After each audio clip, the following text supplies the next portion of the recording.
হযরত ইব্রাহিম আলাইহিস সালামের কাছে যায় বলবে, ও আল্লাহর পয়গম্বর, একটু মালিকের কাছে হাত বাড়িয়ে দিয়ে বলেন না, মালিক যেন আজকে আমাদের ফয়সালা করে দেয়। এই কথা বলার পর বাবারে আমার, আল্লাহর পয়গম্বর সেদিন বলবে, আমার কথা বলার মতো কোনো ক্ষমতা নাই, তোমরা আরেকজন পয়গম্বরের কাছে চলে যাও। বাবাজিরা আমার, সমস্ত হাসরবাসীরা হযরতে মূসা আলাইহিস সালাতু ওয়াস সালামের কাছে যাবেন।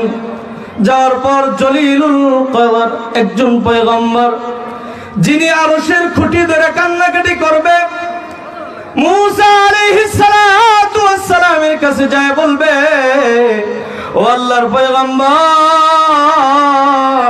একটু